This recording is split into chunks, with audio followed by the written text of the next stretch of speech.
अगर गर्दन बगावत पर उतर जाए तो तलवार की खैर नहीं। जिसे तकदीर के पन्ने पलटने हो उसे संघर्ष से बैर नहीं। इस दुनिया में एक आखिरी इंसान था जिसने 73 साल तक आयरन लंग में जीना पड़ा। विश्वास करना कितना मुश्किल है, लेकिन उन्होंने अपना पूरा जीवन इस मशीन के सहारे गुजार दिया। आयरन लंग एक बहुत बड़ा मेटल का चेम्बर होता था जिससे सिर्फ उनका सिर ही हिल सकता था। 1952 में जब वे केवल 5 साल के थे तब उनको पोलियो हो गया था और तभी से उनका जीवन इस मेटल के चेम्बर में शुरू हुआ। उनका नाम था पॉल अलेक्जेंडर। इस मशीन की सबसे बड़ी कमजोरी थी कि अगर बिजली चली जाती तो उनकी जान खतरे में पड़ जाती, क्योंकि मशीन रुक जाती तो वे सांसें नहीं ले पाते। लेकिन इतनी मुश्किलों के बावजूद पॉल ने अपने जीवन को पूरी तरीके से जिया। पॉल अपने जीवन में सब कुछ नॉर्मल लोगों की तरह करते थे। सुबह उठकर ब्रश करना, चेहरा धोना, नाश्ता करना। पॉल को किताबें पढ़ने का शौक था। टीवी देखने के बजाय वो पढ़ाई करते। 40 साल की उम्र में वकील बनने के लिए एग्जाम पास किया, बल्कि अपने मुंह का इस्तेमाल करके 150 पेज की एक किताब लिखी। पॉल 78 साल की उम्र में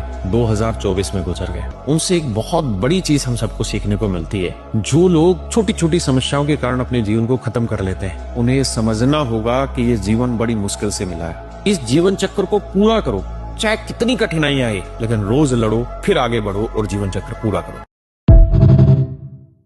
अगर गर्दन बगावत पर उतर जाए तो तलवार की खैर नहीं। जिसे तकदीर के पन्ने पलटने हो उसे संघर्ष से बैर नहीं। इस दुनिया में एक आखिरी इंसान था जिसने 73 साल तक आयरन लंग में जीना पड़ा। विश्वास करना कितना मुश्किल है, लेकिन उन्होंने अपना पूरा जीवन इस मशीन के सहारे गुजार दिया। आयरन लंग एक बहुत बड़ा मेटल का चेम्बर होता था जिससे सिर्फ उनका सिर ही हिल सकता था। 1952 में जब वे केवल 5 साल के थे तब उनको पोलियो हो गया था और तभी से उनका जीवन इस मेटल के चेम्बर में शुरू हुआ। उनका नाम था पॉल अलेक्जेंडर। इस मशीन की सबसे बड़ी कमजोरी थी कि अगर बिजली चली जाती तो उनकी जान खतरे में पड़ जाती, क्योंकि मशीन रुक जाती तो वे सांसें नहीं ले पाते। लेकिन इतनी मुश्किलों के बावजूद पॉल ने अपने जीवन को पूरी तरीके से जिया। पॉल अपने जीवन में सब कुछ नॉर्मल लोगों की तरह करते थे। सुबह उठकर ब्रश करना, चेहरा धोना, नाश्ता करना। पॉल को किताबें पढ़ने का शौक था। टीवी देखने के बजाय वो पढ़ाई करते। 40 साल की उम्र में वकील बनने के लिए एग्जाम पास किया, बल्कि अपने मुंह का इस्तेमाल करके 150 पेज की एक किताब लिखी। पॉल 78 साल की उम्र में